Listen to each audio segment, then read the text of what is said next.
Hey, out there in virtual land. I'm Isabel Alexander, and I'm very happy to have you here with me today on the Lift as You Climb podcast, because today we're beginning a brand new series on the fascinating world and opportunity of virtual assistants and how they will be virtually the best assistants you can imagine for your business, your leadership, your just great full life.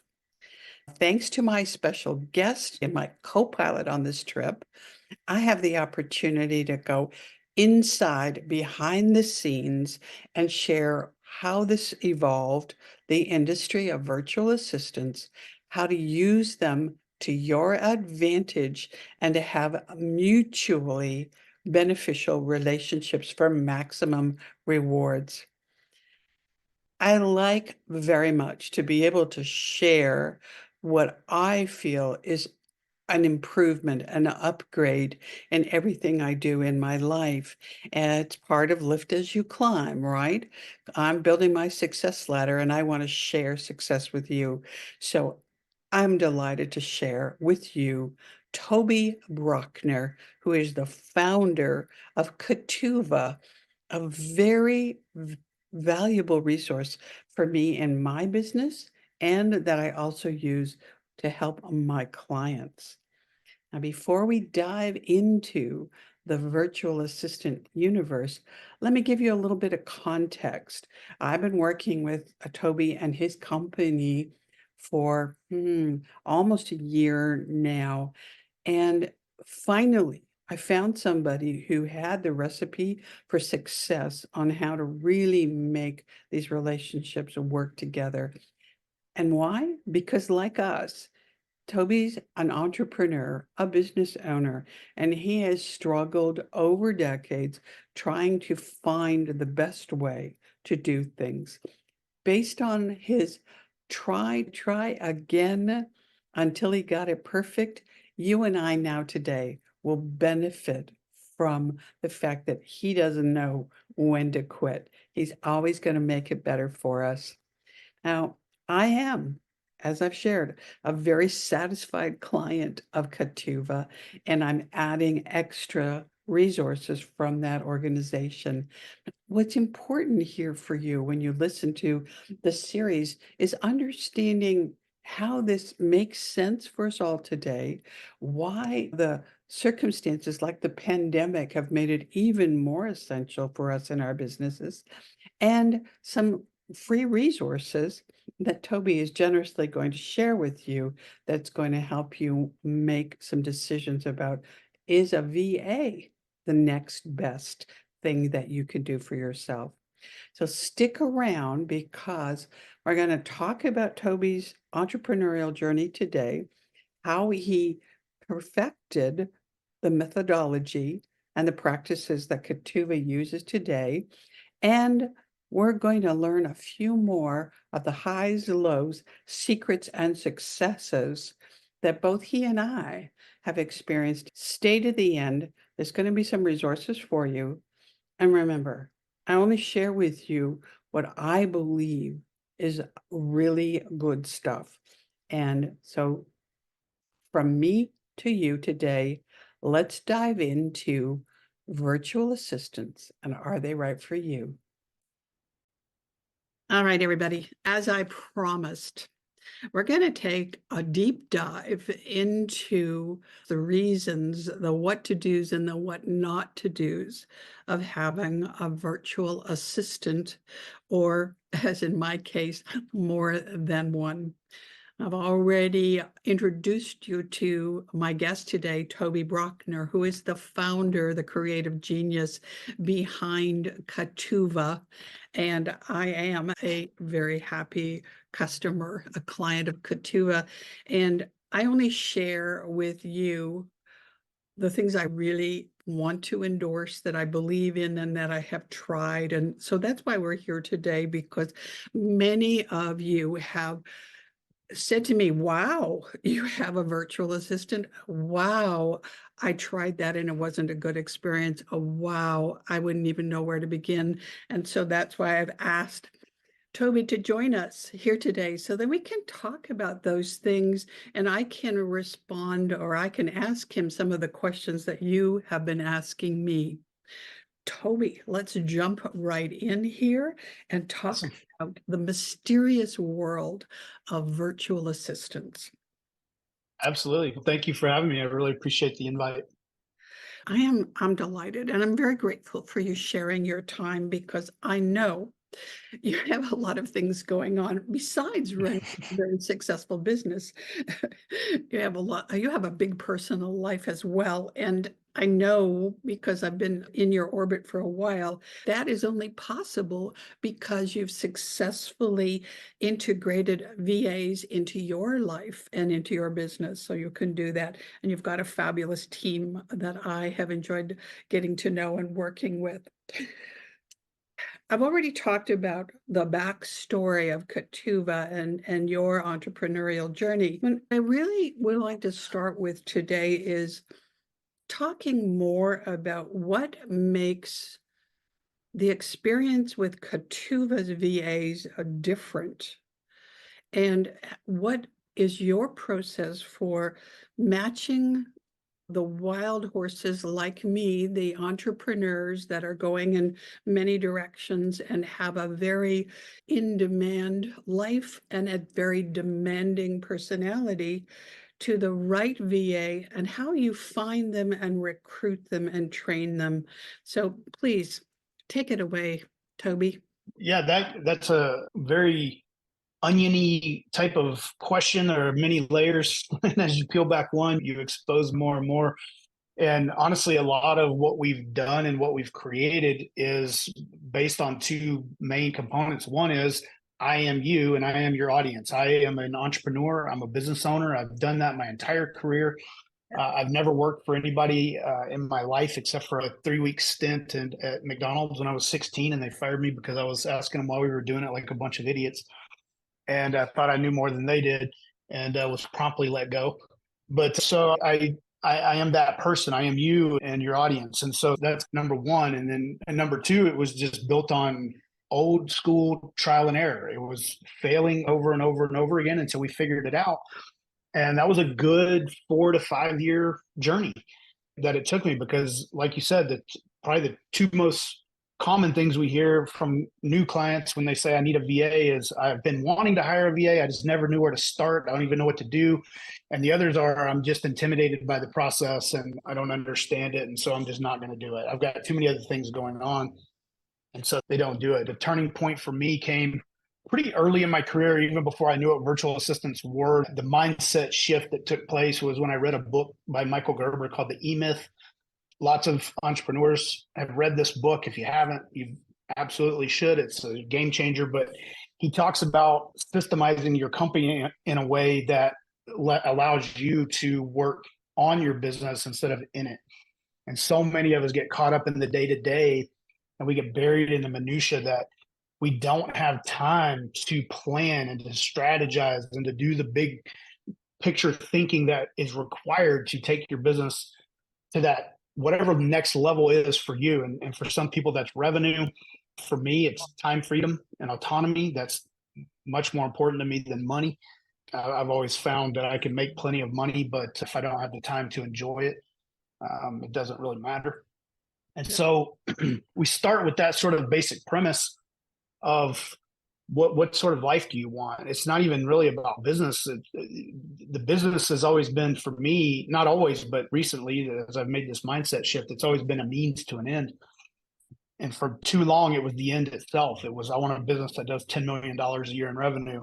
And I want a big office and I want the big house and the cars and all these things. And I had all of those things. I had the big 8-figure business and the Range Rovers and the pool in the backyard. And I was miserable. I remember one day looking at my keyring. I had so many keys on my keyring for cars and boats and rental properties and offices and just on and on. And I went about systematically reducing the number of keys on my keyring by selling off assets and things that weren't serving me at the time, that were just acting as an albatross around my neck and weighing me down. As I let go of those things and the keyring got lighter and lighter, my heart and my soul got lighter and lighter as well. And all of that was possible because I was willing to say, okay, this is the kind of life I want to live. And now I need to figure out how to create it and just work backwards and reverse engineered it.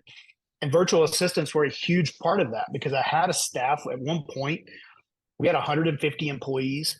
We were, I think our payroll was around a little over $300,000 a month, which that'll keep you up at night staring at the ceiling. If you've got a $300,000 payroll every month, that's enough to do it.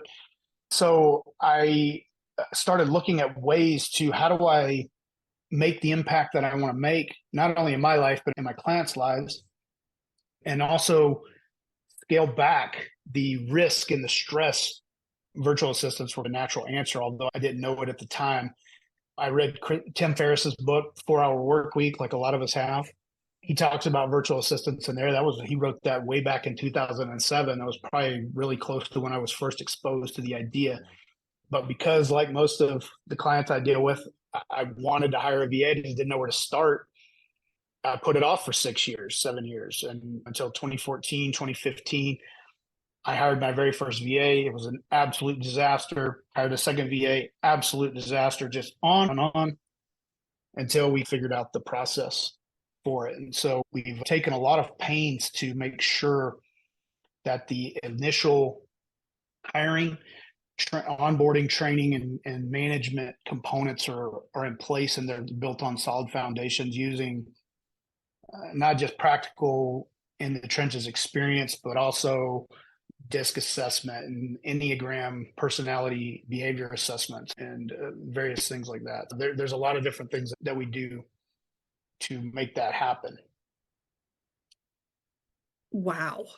Because I feel like you're telling my story here. That is one of the reasons that I just connected so very quickly with you and your concept, because I too had an 8-figure business and had staff, not 150, thank God. That It's a giant daycare, believe me. Absolutely. Every single business owner will say people is the hardest part, right? And, Yep. and so that's why, another reason why Katuva and understanding the success model with virtual assistants is so critical, because today, especially post the pandemic, everybody is saying, I can't find people. I can't keep people. I can't engage the people that I have. Not to go down the HR rabbit hole just yet, but I want to, first of all, let me say to everybody who's listening, if you're driving your car or on the way to the gym, we will, of course, include Toby's book selections, his recommendations in the show notes, because those are both excellent recommendations. And I was thinking, when did the term virtual assistant come into our business vernacular? Would you say like Tim Ferriss introduced us to this idea? I think he introduced it to the broader world of business, small business owners and entrepreneurs. Big companies have been using that, although they probably wouldn't call them virtual assistants, they call them remote workers or customer service reps. Big phone companies have been outsourcing their customer service to other countries for decades, going back to the 70s. And so it's not a new concept among these bigger companies, but it's all things that like that trickles down from the top. And so when a big company is doing different things, the smaller guys like me and you and whoever else, we think, well, we can't really do that because we don't understand it or we don't have the tools and technology. Even this business that we're running with Katuva, I don't know that it could have existed even 10 years ago because of Zoom and Skype and WhatsApp and the messaging.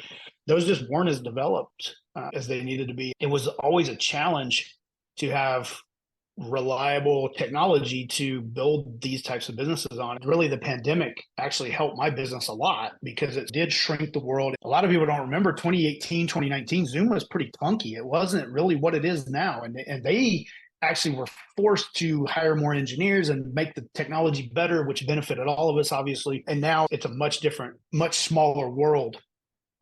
I always joke, I got a degree in international business in college, but it was only because I'm fluent in Spanish. And I never used it until now we're in international business because we really are. We have clients all over the world in different countries. All of our VAs obviously are from the Philippines. It's a different world right now, and we have to embrace it for what it is becoming, not what it was or even what it is, because it's changing so fast. J. Paul Getty had a great quote. He said, in times of rapid change, experience could be your worst enemy. And I really believe that. I think that the experiences that we've had in the past, while they will serve us as a foundation, they have to be pivoted upon in order for us to maintain success in business. Yeah, I was thinking the old saying, necessity is the mother of invention. If we weren't forced into the scramble of figuring out how to do business virtually and force technology creators to be more innovative, then wow, I can't imagine. We would have all just had to take a very long nap. So this is good. It's really, really great to put this in perspective, Toby, about how this had to become more mainstream and how it was possible, and how that you have thoughtfully leveraged technology to create a service business, a very much needed service for entrepreneurs like myself, business owners like myself, but also people with brick and mortar establishments as well, Mm-hmm. right? Yeah, absolutely. Essentially, anything that you don't have to do in person, a virtual assistant can do for you. And even some things that you can do in person. We're experimenting right now with having medical professionals who are doing client or patient intake type things. They have a tablet, they're on Zoom, VA is on Zoom with them, and they are taking notes as they're talking to the patient in the same room. And the VA is basically another set of eyes and ears taking notes. We went in to the real estate niche for a little while, and I was joking with one of the real estate agents about I really want to see if we could have a VA do an open house on Zoom, just live on Zoom, and as people come in, they can ask them questions. I think there's some licensing issues with that, but you're limited really only by your imagination at the end of the day with what virtual assistants can do for your business. Okay, so you just inspired me to open my own aperture and thinking about like, how could I create more products and services and diversify and create more value for my clients by thinking less linearly. Is that Mm-hmm. a word? Linearly, just throw out the rule book and say, why not? What if a virtual assistant could do that for me? Then what does that allow me more time, more brain space to create? So I love that. There's no limit, there's no upper limit on this. Mm-hmm. So that's one of the things I, I promised everybody that I would have you on a couple of episodes. So we're creating a series here right now. Mm-hmm. Okay, so that's a wrap for episode 101, the first leg of our fabulous tour of the world of virtual assistants.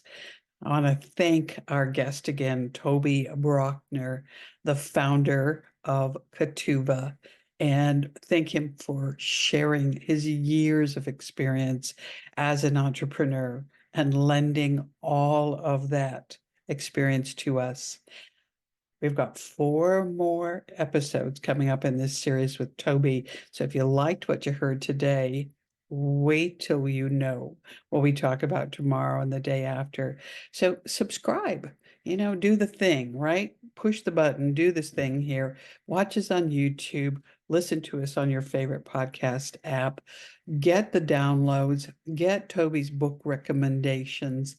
And you know what? We're here, both of us, because we want to share with you what we have learned through this great trip through entrepreneurship. So come on back. I'll see you in episode 102.